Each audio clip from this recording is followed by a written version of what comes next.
Assalamualaikum warahmatullahi wabarakatuh. Halo Sobat Mazda, kembali lagi dengan saya Lazuardia Sofia Azara sebagai host di podcast Mazda Mandiri Berprestasi. Kali ini saya sudah berada dengan Kak Naila Sabita Irajanto sebagai pemenang Gesastrasia juara 3 baca puisi. Halo Kak. Halo Sofi. Gimana nih kabarnya Kak Naila? Alhamdulillah baik luar biasa. Alhamdulillah. Mungkin bisa disapa dulu Kak, sobat-sobat Mazda yang sedang menonton di rumah. Oke, siap. Halo sahabat Nonsda dimanapun kalian berada. Baik, kalau juga Kak Naila. Nah, kalau boleh tahu nih Kak Naila itu di Mansidarjo ada ikut kegiatan apa aja Kak? Oke, cukup menarik ya pertanyaannya. Kalau aku pribadi, kebetulan sekarang kan udah kelas 12, jadi aku sudah tidak mengikuti kegiatan ataupun ekstrakurikuler apapun. Tapi untuk di kelas 10 dan kelas 11 sendiri, ada beberapa ekstrakurikuler dan juga klub yang aku ikuti. Di antaranya adalah klub literasi dan juga ekstrakurikuler jurnalistik. Baik, berarti ada dua nih ya Kak Ya, bener kegiatannya. banget Sofi. Baik, Kakak ini kan pemenang dari Gesastrasia 2023 ya Kak? Nah, kalau boleh tahu Kakak tahu dari mana nih informasi terkait lomba tersebut? Oke, mengenai lomba Gesastrasia sendiri, jadi memang kalau kebiasaannya di klub literasi di Man Sidoarjo ini adalah melakukan share atau berbagi informasi mengenai lomba-lomba yang ada, khususnya dalam bidang literasi seperti baca puisi, tulis puisi, menulis cerpen dan lain sebagainya. Dan sama seperti itu, aku dapat info mengenai Gesastrasia ini melalui grup chat dari klub literasi sendiri. Jadi karena dari teman-teman pengurus klub literasi itu menghimpun anak-anak yang berminat untuk ikut lomba Gesastrasia ini, aku memutuskan untuk mengajukan diri. Jadi aku taunya melalui grup chat klub literasi. Baik, berarti setelah tahu informasi ini, apa yang Kakak persiapkan untuk lomba tersebut? Oke, untuk yang aku persiapkan sendiri karena setelah tahu informasinya kan ada beberapa cabang lomba tuh kebetulan. Ada cabang lomba cerpen, cabang lomba baca puisi, cabang lomba tulis puisi dan aku memutuskan untuk memilih cabang lomba baca puisi. Yang mana prepare yang aku lakukan diantaranya adalah mencari naskah yang diminta karena kebetulan untuk baca puisi sendiri tuh kan naskahnya adalah naskah yang sudah disediakan oleh panitia. Jadi aku memilih salah satu di antara 3 naskah yang ada. Kebetulan kemarin aku pilih naskah yang berjudul Surabaya.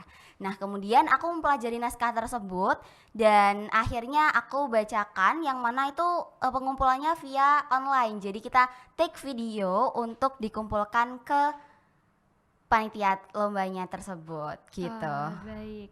Nah, untuk pembuatan video ini kan ada prosesnya ya, Kak. Nah, apakah dari sekolah Man Sidoarjo ini ada bantuan atau dukungan untuk Kak Naila? Oke, ini aku sangat bersyukur ya sebenarnya. Maksudnya di Man Sidoarjo ini menurut Naila pribadi, jadi prestasi dan juga bakat minat teman-teman terutama dalam bidang literasi yang Naila tahu itu sangat amat didukung gitu.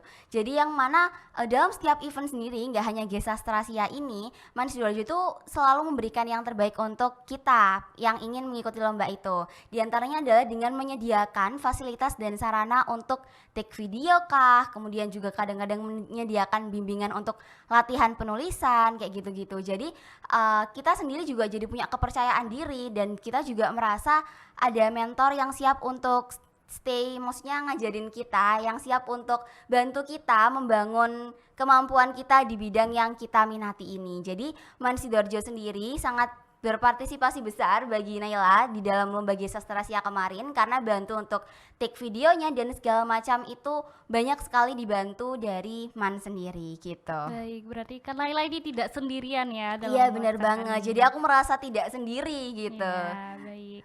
Nah, ini tadi kan ada pengambilan video untuk dikumpulkan ke panitia ya, Kak. Nah, dalam pengambilan video itu apakah ada kendala yang Kakak hadapi? Untuk pengambilan video sendiri, beberapa kendala itu sebenarnya lebih ke masalah dari kitanya ya mungkin ya kayak ada sedikit nervous, gugup gitu. Jadi memang take videonya nggak bisa langsung sekali take jadi. Tapi overall secara teknis dari dibantu oleh Bapak Haris juga dari Mansidornya sendiri itu sangat amat aman. Jadi benar-benar bukan yang kayak gupuhin atau gimana. Jadi aku Naila pribadi juga merasa tidak terburu-buru dan santai dan bisa melakukan dengan baik gitu. Luar biasa. Untuk pengumuman pemenang lomba Gesastrasia itu dilakukannya secara online atau secara offline, Kak? Oke, untuk pengumumannya sendiri, jadi kemarin dari Gesastrasia itu kan memang lomba ini tuh kan dalam rangka memperingati Bulan Bahasa dan Sastra 2023 dan ada serangkaian event, nggak cuma lomba ini aja, tapi mereka juga buat webinar, mereka buat penampilan di kampus mereka, kebetulan Universitas Negeri Jakarta gitu.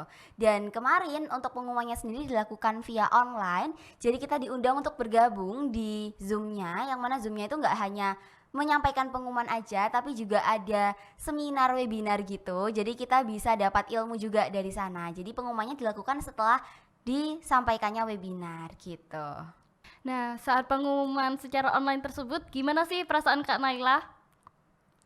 Kalau dari aku pribadi ya benar-benar sangat kaget ya dan sangat senang pastinya, karena setelah aku melihat hasil dari karya-karya teman-teman yang lain yang juga dipublikasikan di akun Instagram dari event ini, aku benar-benar merasa bahwa ini suatu pengalaman yang cukup berharga dan sangat mengharukan karena bisa berada di sebelah mereka, yang mana ternyata karya-karya dari teman-teman itu nggak kalah bagusnya dan justru amat sangat bagus, dan aku jadi bisa belajar banyak dari sana. Jadi perasaan aku yang pasti sangat senang, sangat gembira, sangat bahagia, excited, dan kebetulan juga sudah cukup lama aku tidak ikut lomba baca puisi yang diselenggarakan kayak gini. Jadi ini jadi suatu hal baru yang membuat aku semakin semangat untuk melanjutkan kiprahku di dunia tulis menulis ini gitu. Baik, luar biasa sekali. Nah, setelah Kak Naila mencetak prestasi yang cukup membanggakan ini, apakah Kak Naila ada pesan-pesan untuk teman-teman yang sedang menonton? Oke, untuk pesannya sendiri mungkin kalau untuk teman-teman yang masih melanjutkan kesukaannya menulis dan masih melanjutkan berkarya di bidang tulis menulis, untuk teman-teman kelas 10 dan 11 mungkin pesanku adalah tetap semangat dan jangan menyerah. Sebenarnya klise ya, cuman aku merasa bahwa ketika kalian mendapatkan satu kegagalan, itu jangan dijadikan alasan untuk kalian berhenti berkarya. Jujur aja, ini bukan kali pertamaku untuk ikut lomba ini, dan sebelum-sebelumnya aku juga sering ikut lomba, tapi ya itu tadi belum rezeki, jadi belum bisa membawa pulang hadiah gitu. Nah, aku harap teman-teman itu jangan kecil hati kalau misalkan berada di posisi itu, karena mungkin bukan rezekinya saat ini tapi rezekinya ke depan, dan yang pasti dari sana teman-teman pasti bakal dapat pengalaman berharga yang bisa meneruskan teman-teman ke jenjang berikutnya. Dan ada satu hal yang selalu membekas dan selalu aku tanamkan di kepala aku nih, kebetulan Sofi. Jadi hal ini tuh adalah mengenai bahwa menulis itu ataupun ikut lomba, karena kebetulan aku kalau menulis ataupun membaca puisi ataupun berkarya itu biasanya untuk mengikuti lomba, itu jangan semata-mata ditargetkan untuk mendapatkan hadiahnya, bukan untuk mendapatkan pialanya atau medalinya atau uangnya gitu.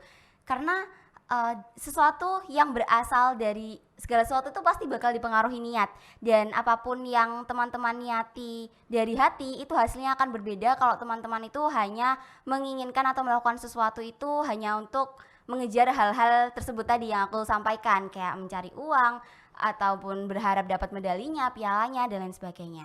Jadi teman-teman, karena aku biasanya menancapkan kayak nothing tulus aja, jadi kalau misalnya ini rezeki pasti kita bakal bisa dapat, tapi bagaimanapun kita harus memberikan yang terbaik untuk itu. Dan jangan pesimis untuk mengikuti suatu lomba. Jadi kayak barangkali mungkin teman-teman kayak merasa hadiahnya atau gimananya itu kecil atau gimana, tetap diikutin aja, nggak apa-apa, karena bagaimanapun dia pasti bakal bisa meninggalkan pengalaman yang berharga buat teman-teman.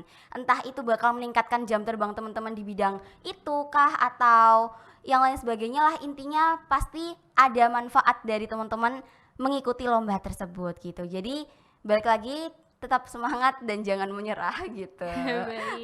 Oke. Terima kasih banyak Kak Naila Oke. Sabita sudah memberikan pesan-pesan yang cukup dalam dan berkesan untuk kita semua agar terus berlatih dan mengejar impian walaupun ada kegagalan-kegagalan. Oke. Baik, Sobat Mazda, akhirnya kita berada di penghujung podcast kali ini. Terima kasih banyak untuk Kak Naila sudah Sama-sama bersedia Sofi. hadir di Iya. podcast kali ini. Dan untuk sobat-sobat Mazda yang sedang menonton dimanapun kalian berada, semoga Allah merahmati kalian semua. Dan saya memohon maaf apabila ada salah kata. Terima kasih dan wassalamualaikum warahmatullahi wabarakatuh.